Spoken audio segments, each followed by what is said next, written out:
الحمد لله رب العالمين والصلاة والسلام على سيد الأنبياء والمرسلين وعلى آله وصحبه ومن استنى بسنته إلى يوم الدين. اللهم اجعلنا منهم ومن الذين آمنوا وعملوا الصالحات وتواصوا بالحق وتواصوا بالصبر آمين يا رب العالمين. ثم أما بعد فأعوذ بالله من الشيطان الرجيم. قل هلم شهداءكم الذين يشهدون أن الله حرم هذا فإن شهدوا فلا تشهد معهم ولا تتبع أهواء الذين كذبوا بآياتنا والذين لا يؤمنون بالآخرة وهم بربهم يعدلون. رب اشرح لي صدري ويسر لي أمري واحلل عقدة من لساني يفقهوا قولي آمين يا رب العالمین. ایک مرتبہ پھر السلام علیکم ورحمۃ اللہ وبرکاتہ. آج کے سیشن میں میری امید ہے کہ 2 مثالیں کور ہو جائیں. پہلی مثال کا تعلق سورہ انعام کی 2 آیات سے ہے. آیت نمبر ہے 150 اور 151، 150 and 151. ان دونوں آیات کے شروع میں اللہ تعالیٰ نے پکار کے لیے 2 مختلف الفاظ استعمال کیے ہیں. ایک آیت میں ہے لفظ ہلما، دوسری میں ہے تعالو. اگر آپ کبھی حج عمرہ کرنے کا اتفاق آپ کو اگر کبھی ہوا ہے تو آپ نے سنا ہوگا تعال یا ولد، تعال یا رجل، تعال یا حج، تعال تعال تعال، بہت کہتے ہیں تعال. لیکن تعالو کے اصل معنی آپ کسی اونچائی پر ہیں اور کسی کو اونچائی پر بلا رہے ہیں.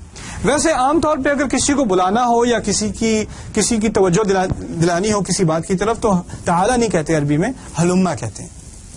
ہلما عام حالات میں بلانے کے لیے. مزے کی بات اور خوبصورت بات یہ ہے کہ قرآن کریم میں اس پہلی آیت میں قل ہلم شہداءکم الذین یشہدون ان اللہ حرم ھذا، تم ایسا کرو، تم اپنے شہداء کو بلاؤ، ان سے کہو ہلما ادھر آنا ذرا. شہداء کون؟ ان کے ایکسپرٹ. شہداء کا لفظ قرآن میں ایکسپرٹس کے لیے. شاہد وہ تھا جو کسی بات میں ماہر ہو اور پھر جب وہ گواہی دے تو سب کہیں واقعی یہ صحیح بات کر رہا ہے. یعنی اسی لیے شہداء قرآن کے خلاف اگر جب آیات آئی ہیں کہ تم اگر قرآن سے اتنے امپریس نہیں ہو، تمہیں شک ہے کہ یہ اللہ کا کلام نہیں ہے، تو اسی طرح کی ایک صورت لے آؤ. وَادْعُوا شُهَدَاءَكُمْ، اپنے شہداء کو بلا لو. شہداء کے معنی کیا؟ جو لوگ آ کے گواہی دیں. گواہی کون دے گا؟ جس کی بڑی مہارت ہے شعر میں، جس کو بڑی مہارت ہے عربی میں. وہ جب گواہی دے گا کہ یہ اللہ کا کلام نہیں تو ٹھیک ہے، اس کو بلا لو، اس کو بلا لو. سو دس از وَادْعُوا شُهَدَاءَكُمْ. یہاں کہا کہ تمہارے جو علماء ہیں جو بڑی گواہی دے سکتے ہیں ان کو بلا، ان سے کہو ذرا آنا ذرا ادھر، ذرا آپ سے بھی پوچھ لیں. اور کیا گواہی دیں گے؟ یہ گواہی یہ ہوگی الذین یشہدون ان اللہ حرم ھذا، جو شہادت دینے کو تیار ہیں، جو گواہی دینے کو تیار ہیں کہ اللہ تعالیٰ نے فلان چیز حرام کر رکھی ہے. یعنی مشرکوں کے ہاں کچھ جانور انہوں نے اپنی طرف سے گھڑے ہوئے تھے، اپنی طرف سے خود ہی سے بات بنائی ہوئی تھی کہ یہ فلانا جانور حرام ہے، یہ حلال ہے، اس کے کان کاٹ دو. ایک دفعہ کان کٹ گئے تو اس کی طرف دیکھنا بھی مت، اس کو نہیں ذبح کر سکتے. اچھا اس کے اندر اس کے گلے میں ہم نے کچھ ہار لگا دیے ہیں، جس میں ہار لگا دیے اس کو مت چھونا، بڑا بڑی بری بات ہوگی. اس سلسلے میں انہوں نے بہت سارے جانوروں کو چھوڑا ہوا تھا کہ اس کو چھوڑ دو، اس کو ہاتھ بھی لگاؤ گے نا تو برا شگن ہوگا.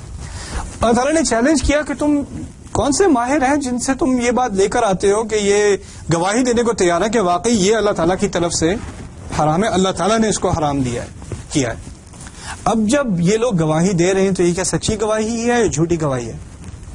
جھوٹی گواہی ہے، اپنی بنائی ہوئی بات ہے. اس کا نہ کوئی سر نہ پیر، نہ اس کی کوئی اصل، نہ اس کی کوئی علمی بحث. فَأْتُوا بِكِتَابٍ مِّنْ عِندِ اللَّهِ أَوْ أَثَارَةٍ مِّنْ عِلْمٍ إِن كُنتُمْ صَادِقِينَ. اللہ تعالیٰ کی طرف سے کوئی کتاب تو لے کر آؤ، کس کتاب سے تو ظاہر کر دو کہ کیا بات کی جا رہی ہے. اگر کتاب نہیں تو کوئی چھوٹا سا بچا کچا بھی لے آؤ علم میں سے. کہاں سے بات لے کر آ رہے ہو؟ او اثارۃ من علم، اثارہ کہتے ہیں کوئی چھوٹا سا اثر بھی رہ گیا ہو، کوئی ایک پھٹا ہوا پیج آدھا سا بھی رہ گیا، وہ بھی لا کے دکھا دو، کچھ تو دکھا دو کہ کہاں سے بات لے کر آئے ہو. کوئی بیسس ہی نہیں، کوئی اصل ہی نہیں بات کی. اچھا اس آیت میں کہا ہلما، بلاؤ انہیں، آنا ذرا ادھر، آپ ماہر صاحب ادھر آئیے ذرا. دوسری آیت میں رسول صلی اللہ علیہ وسلم سے کہا قل تعالوا اتلو ما حرم ربکم علیکم. ان سے کہو، ان لوگوں سے کہو ادھر آنا ذرا، میں تمہیں سناتا ہوں تمہارے رب نے واقعی کیا چیزیں حرام کی ہیں، میں تمہیں سناتا ہوں. اب میں کس کی طرف اشارہ ہے؟ میں رسول کی طرف صلی اللہ علیہ وسلم. اور جو حرام بتائیں گے وہ کیا بنی بنائے حرام ہے یا اصلی حرام ہے؟ اصلی حرام ہے. یعنی وہ سچائی کی طرف بلا رہے ہیں، اور سچائی کی طرف بلانا ایسے ہے کہ انسان نیچائی میں تھا اور اس کو اونچائی کی طرف بلایا جا رہا ہے. جب وہ لوگ ایک دوسرے کو بلاتے ہیں وہ تمام ایک ہی فوٹنگ پر ہیں، ان میں سے کوئی اونچا نہیں کوئی نیچا نہیں. جتنا وہ جاہل، جتنا بلانے والا جاہل، اتنا ہی بلائے جانے والا جاہل، دونوں برابر ہیں. لیکن رسول کی کیس میں جب رسول بتائے گا صلی اللہ علیہ وسلم کہ کیا چیز حرام اور کیا چیز حلال، تو وہ ایک اونچی جگہ کھڑا ہے، اس کو وہاں سے وہی نظر آتی ہے جہاں تمہیں نظر نہیں آتی، تو وہ تمہیں اونچائی کی طرف بلا رہا ہے، وہ تمہیں وہ چیزیں دکھائے گا جو تمہیں خود نظر نہیں آ رہی تھی. تو یہاں خوبصورتی سے کیا لفظ استعمال ہوا؟ تعالو. اس آیت میں ایک اور بڑی عظیم حکمت جو اصل میرا موضوع نہیں ہے، لیکن کیونکہ آیت پر ذکر ہو رہا ہے تو کچھ ایک چھوٹی سی بات کر دوں. آیت کا اصل موضوع تھا کیا چیزیں حرام ہیں، ما حرم ربکم علیکم، کیا چیزیں تم پر حرام ہیں. اب اس آیت کا اگر مطالعہ کریں، اللہ تشرکوا بہ شیئا، شرک مت کرنا. شرک حرام ہو گیا کہ نہیں؟ سمجھ میں آتی ہے بات. اب میں تھوڑا سا اسکپ کر کے آگے پڑھ رہا ہوں. ولا تقتلوا اولادکم من املاق، اور اپنی اولاد کو قتل مت کرنا غربت کی وجہ سے. حرام ہے کہ نہیں؟ اچھا حرام ہے، ٹھیک ہے، نہیں کرنا، شرک نہیں کرنا چاہیے، اولاد کو قتل نہیں کرنا چاہیے. دوسری بات. تیسری بات ولا تقربوا الفواحش ما ظهر منها ما بطن، بے حیائی کی حرکت مت کرنا، نہ کھل کر نہ رازداری میں چھپ کر، جو سامنے ہو جو چھپا ہوا ہو، بے حیائی کی حرکت مت کرنا، وہ بھی حرام ہے، ٹھیک ہے. ولا تقتلوا النفس التي حرم الله الا بالحق، نہ کسی ایسے انسان کو جس نے کچھ کیا بھی نہیں. انسنٹ کو کیا کہتے ہیں؟ معصوم انسان. کسی معصوم انسان کو قتل مت کرنا. قتل حرام، زنا حرام، بے حیائی حرام، اولاد کو قتل کرنا حرام، شرک حرام. یہ سب چیزیں کیا ہیں؟ حرام ہے، جو نہیں کرنی چاہیے. ایک جو میں نے چھوٹی سی بات سکپ کی، وہ کیا کی؟ وبالوالدین احسانا، والدین سے احسان کرنا. باقی تمام کام تو ایسے تھے جو نہیں کرنے چاہیے. اور جب آپ کہیں یہ لسٹ ہے ان چیزوں کی جو حرام ہیں، حرام سے مقصد کیا ہے؟ جو نہیں کرنی چاہیے، جو ممنوع ہے، جو منع ہے. تو تمام چیزیں جن کا میں نے ذکر کیا، شرک منع ہے، اولاد کا قتل منع ہے، زنا منع ہے، کسی انسان کا قتل منع ہے، وہی ممنوعی چیزیں ہیں نا.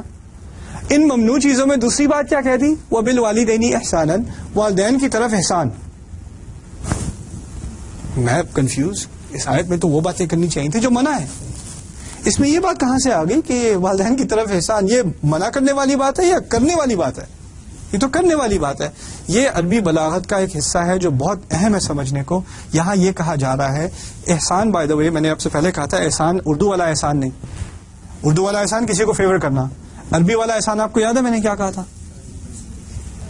آپ کا بہترین سلوک، آپ کی بہترین کوشش کو احسان کہا جاتا ہے، اسے احسان کہا جاتا ہے. اور اس آیت میں ہے والدین کے ساتھ بہترین سلوک، بہترین آواز استعمال کرنا، بہترین الفاظ استعمال کرنا، بہترین اپنا وقت ان کو دینا، بہترین اپنی اطاعت ان کو دینا، اپنی بہترین مسکراہٹ ان کو دینا، اپنا بہترین صبر ان کے سامنے دکھانا. جو کچھ کر سکتے ہو بہترین کرو، تو والدین کے سامنے کرو، ماں باپ کے سامنے کرو. اور اس آیت میں ایک جس حکمت کی طرف میں اشارہ کر رہا ہوں، اللہ تعالیٰ مجھے الفاظ کی وضاحت دے. آپ اندازہ کریں ہمارے دین میں 3 درجے ہیں. ایک اسلام کا درجہ ہے، ایک ایمان کا درجہ ہے، اور ایک احسان کا درجہ ہے. جو مسلمان ہر عمل بہترین کرتا ہے وہ محسن ہے. نماز بہترین طریقے سے پڑھتا ہے، قرآن بہترین طریقے سے پڑھتا ہے، ذکر بہترین طریقے سے کرتا ہے، اللہ تعالیٰ کی یاد میں ہمیشہ رہتا ہے، وہ اسے کہا جاتا ہے محسن. یہ احسان کا درجہ ہے. ہر انسان سے کیا ہمارے دین میں احسان کی توقع ہے؟ نہیں. اگر آپ اسلام کے درجے پر بھی ہیں تو آپ فیل نہیں ہو رہے، آپ پھر بھی پاس ہیں. سمجھ رہے ہیں نا بات؟ آپ جو حلال حرام کی بات کی جاتی ہے، اگر آپ حرام نہیں کر رہے تو کم از کم آپ مجرم نہیں ہیں، آپ گناہ میں نہیں ہیں. اب ٹھیک ہے، اوپر ترقی کے درجے بہت ہیں، آپ احسان تک پہنچے وہ پہنچے، جو نہیں بھی پہنچے وہ بھی خیر ہے، کوئی بات نہیں. نہ بھی پہنچا تو کوئی ایسی بات نہیں، کم از کم مسلمان تو ہے، حرام تو نہیں کر رہا، فرائض تو پورے کر رہا ہے. سمجھ رہے ہیں نا بات؟ تو ایک مسلمان کے لیے ایک ہوتا ہے بیئر منیمم، کم از کم یہ حرکتیں مت کرنا، اور کم از کم یہ تھوڑے سے کام تو ضرور کر لو. نماز تو کم از کم ضرور پڑھ لو، زکوٰۃ تو کم از کم ضرور دے دو، اور یہ کچھ حرام چیزیں ان سے تو کم از کم دور رہ لو. باقی ترقی ہو نہ ہو وہ بات کی بات ہے. ایک بیسک چیز جو جیسے ہم 5 پلرز بھی کہہ سکتے ہیں، 5 جو بنیادی اصول ہیں دین کے، ان کے بارے میں بات ہو جاتی ہے. لیکن اس آیت میں جو عظیم بات کہی جا رہی ہے، ایک واحد معاملہ ہے دین کا جس میں اگر احسان سے کم کرو گے تو حرام ہے. یہ سمجھنے کی بات ہے. ایک معاملہ ہے دین کا جس میں اللہ تعالیٰ نے یہ نہیں کہا کہ جو ترقی کرے وہ احسان کرے، باقی بھی خیر ہے. نہ، والدین کے ساتھ احسان سے ایک درجہ بھی کم حرام ہے. اس لیے اس آیت میں ذکر ہے. اپنی بہترین کوشش والدین کے ساتھ، یہ تمہاری منیمم ایکسپیکٹیشن ہے. منیمم، یہ میکسیمم نہیں ہے. نماز میں احسان انسان کا میکسیمم ہے، حج میں احسان انسان کا میکسیمم. طلب العلم یعنی علم کی طلب میں انسان جو کچھ کرے وہ احسان تک پہنچے، وہ ایک دن پہنچ جائے. اللہم اجعلنا من المحسنین، وہ دور کی بات ہے.